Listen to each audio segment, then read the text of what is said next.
अस्सलाम वालेकुम दोस्तों, मैं हारिस अज़मी प्रोफेशनल एस्ट्रोलॉजर अपनी भरपूर कैलकुलेशंस के साथ प्रोफेशनल अंदाज से आपकी खिदमत में हाजिर हूँ।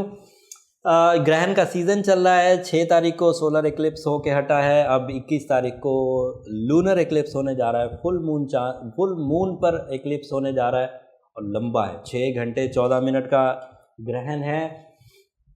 इस ग्रहण का असर सबसे ज़्यादा ल्यूज़ पर जाएगा। ल्यूज़ के ये पहले हाउस में है। सब सितारों के डिफरेंट हाउसेस में ये अपना जो भी असर डालेगा वो मैं भी इस वीडियो में बयान करूँगा। जो मेजर चीज़ें हैं, इस वीडियो के बाद आपको सारी इन्फॉर्मेशन मिल जाएगी। किसी और की तरफ जाने की, किसी और वीडियो को देखने की ज़रूरत नहीं पड़ेगी। पाकिस्तान में ये ग्रहण नज़र नहीं आएगा। ये अमेरिका साइड पर है, उस वाली पट्टी पर, पूरा वेस्ट साइड पर बहरहाल नज़र आएगा। 7:36 पे शुरू होगा। सुबह का वक़्त होगा पाकिस्तान में, तो वो सुबह का वक़्त होगा। बाकी दुनिया में वो अपनी GMT के एतबार से इस टाइम में अपने अगर आवर्स का जो डिफरेंस है अगर वो ऐड कर लेंगे तो उनके ममालिक का टाइम निकल आएगा। 10:43 पर 10:43 पर ये अपने नुक्ताए अरूज पर पहुँच जाए मैक्सिमम। उसके बाद ये घटता हुआ 12:48 पर बिल्कुल ख़त्म हो जाएगा। टोटल ग्रहण 6 घंटे 14 मिनट का है। और अब असल बात कि इस ग्रहण से एस्ट्रोलॉजिकली क्या एक्सपेक्ट किया जा सकता है, द रियल थिंग जो आपको जांचने की है। बाकी सारी चीज़ें अल्लाह की निशानियों में से एक है। सूरज और चाँद के दरमियान में जब ज़मीन आ जाती है, हमारा अपना प्लैनेट ज़मीन जब उसके सेंटर में, अर्थ उसके सेंटर में आ जाता है, तो सूरज की रेडिएशंस चाँद तक नहीं पहुंच पाती, तो उससे ये एक ग्रहण का सिचुएशन पैदा होती है और चाँद उस वक़्त स्याही माइल हो चुका होता है।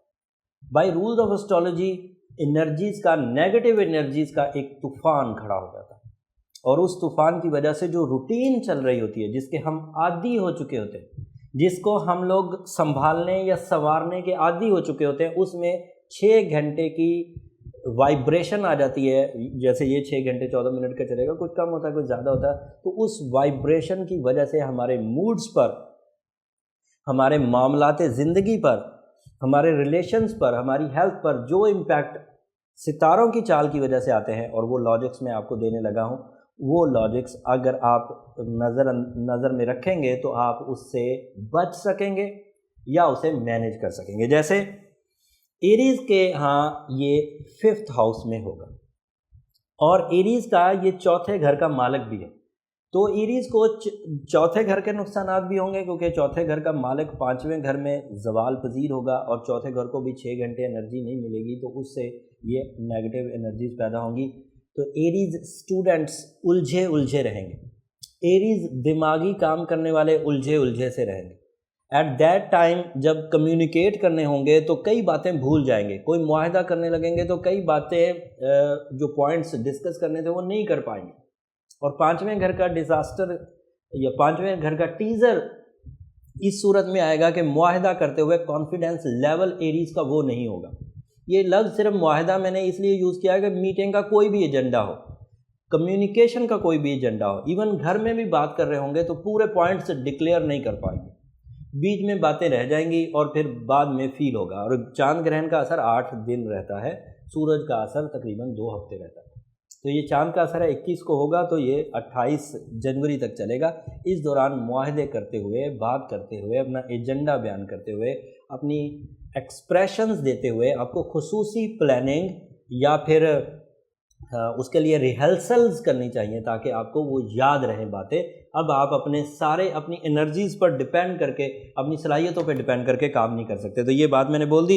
इमोशनल फीलिंग्स में वीकनेस आएंगी, ये सब के लिए आएंगी। किस किस हाउस में किस किस के लिए क्या होने जा रहा है वो मैं बयान करूँगा, लेकिन इस ग्रहण का असर इमोशंस पर ज़्यादा होगा। ये चांद जिसको ग्रहण होने जा रहा है ये रिप्रेजेंटेटिव ही इमोशंस का है, रोमांस का है, कम्युनिकेशन का है, ब्यूटी का है। तो इस असना में जब 6 घंटे का इसे डिप्रेशन आएगा तो ये इन्हीं सेक्टर्स में नेगेटिविटी पैदा करेगा। टॉरस का ये 3रे घर का मालिक है और ग्रहण 4थे घर में होने जा रहा है, तो टॉरियंस को 3रे और 4थे घर दोनों की नेगेटिव एनर्जीज का सामना करना पड़ेगा।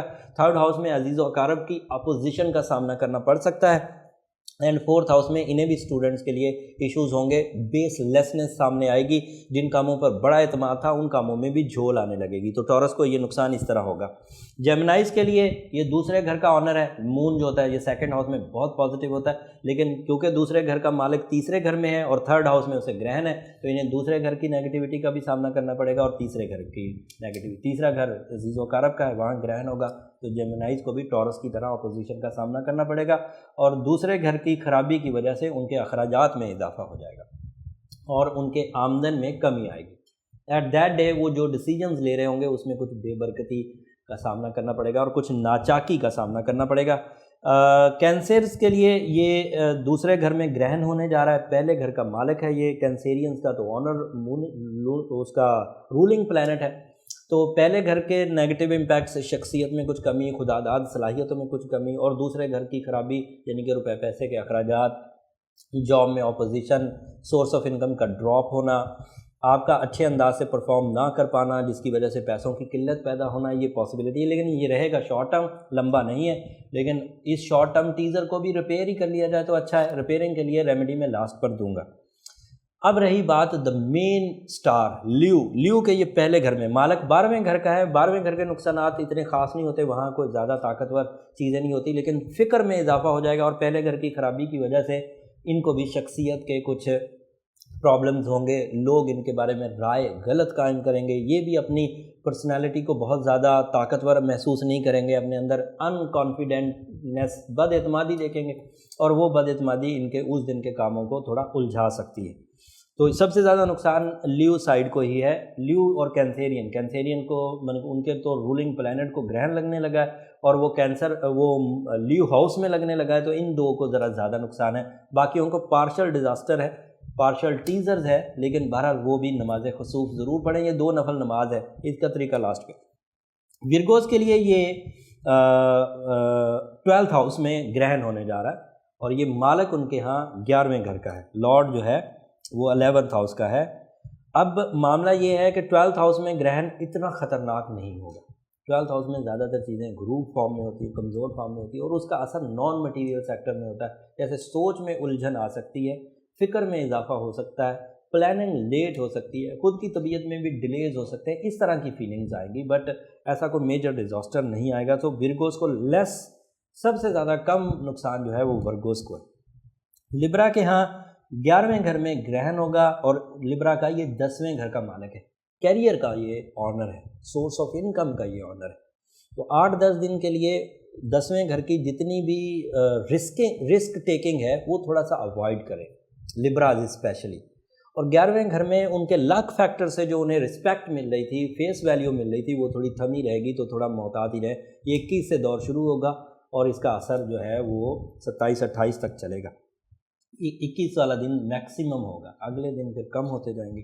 स्कॉर्पियोस का ये 9वें घर का लॉर्ड है और 10वें घर में एक्लिप्स होगा। इस एक्लिप्स की वजह से इनके यहाँ भी सोर्स ऑफ इनकम में कुछ प्रॉब्लम्स आएंगी, लिब्रा की तरह ही।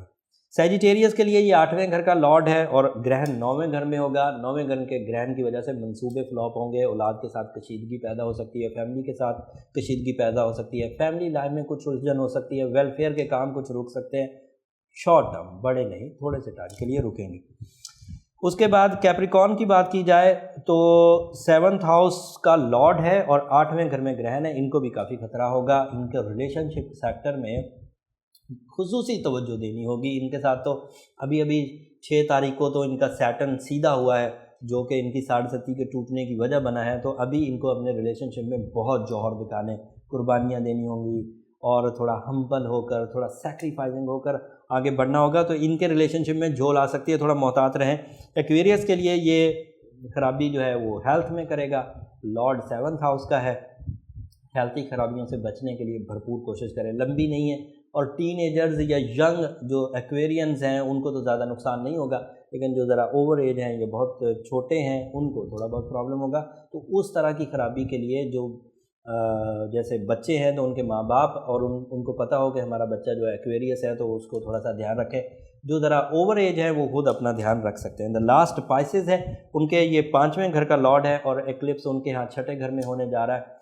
تو ان کو بھی صحت کا دھیان رکھنا ہے اور 5ویں گھر میں ان کی پلاننگ کو بھی ایشو رہے گا۔ اب ہم لوگ ریمیڈی کی طرف آتے ہیں۔ ریمیڈی یہ ہے کہ 2 نفل نماز پڑھی جائے۔ ویسے تو عمومی طور پر جو چھوٹے گرہن ہوتے ہیں 30 منٹ کے 40 منٹ کے، تو اس انداز سے نماز پڑھی جاتی ہے کہ اتنی لمبی نماز پڑھی جائے کہ گرہن کا سارا ہی ٹائم اس نماز میں گزر جائے، 2 نفل نماز، اور ڈیورنگ دا ایکلپس پڑھنا ہوتی ہے۔ بٹ اگر پہلے یاد آ جائے تب بھی پڑھ سکتے ہیں، بعد میں یاد آ جائے تب بھی پڑھ سکتے ہیں، کیونکہ ہے یہ نفلی نمازوں میں سے۔ اور سورہ فاتحہ کے بعد عمومی طور پر ایک سورت ملا کر پڑھی جاتی ہے، بٹ اگر 2 3 یا جتنی بھی یاد صورتیں ہوں وہ پڑھ لی جائیں تو زیادہ اچھا ہے، تاکہ لمبی نماز ہو جائے اور زیادہ دیر عبادت میں گزر جائے۔ صدقہ جو ہے، کیونکہ یہ چاند کا گرہن ہے، اس لیے چاند کا لکی کلر جو ہے وہ ریڈ ہے، صدقہ سرخ رنگ کا کیا جائے تو یہ بہت حد تک بچت کر دے گا گرہن کے اثرات کی۔ سو اوورآل یہ ایک ویڈیو تھی جو آسٹرولوجیکل کیلکولیشنز کے عوض تھی۔ اس کا تعلق ٹوٹل کا ٹوٹل ستاروں کی چال یا علم فلکیات سے، اس کا تعلق مذہبی جو عقائد ہے اس سے نہیں ہے۔ جو لوگ یہ فیل کرتے ہوں اپنے پرانے ایکسپیرینسز سے کہ انہیں جب لونر ایکلپس کا سامنا کرنا پڑا تو ان کے کیا سچویشن رہی ایٹ دیٹ ڈے، یا انہیں چاند کا گرہن فیس کرنا پڑا تو اس دن ان کی کیا سچویشن رہی، تو انہی سچویشن کو وہ مد نظر رکھتے ہوئے یہ 21 تاریخ کا دن بھی گزاریں، تاکہ اپنے ایموشنز پر قابو رکھا جا سکے، اپنے لاسز پر قابو رکھا جا سکے، اپنے ریلیشن سے فائدہ اٹھایا جا سکے، نقصان کی زد میں وہ لوگ نہ آئیں۔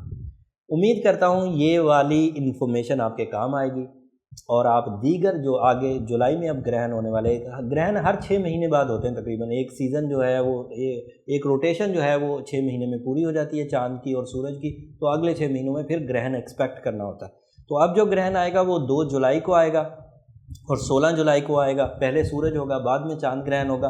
اس کی ویڈیوز بھی میں وقت سے پہلے اور اس کی ٹائمنگ بھی وقت سے پہلے بتا دوں گا، اس کو بھی آپ فیس کر سکیں گے۔ پھر اس سال کا آخری گرہن 26 دسمبر کو ہوگا، وہ بھی کافی بڑا ہے۔ At that time Jupiter support کرنا بند کر دے گا، اور اس کی وجہ سے پھر آپ لوگوں کو 26 والے گرہن کی زیادہ احتیاط برتنا پڑے گی۔ اگلے گرہن تک کے لیے اجازت دیجیے، اللہ نگہبان۔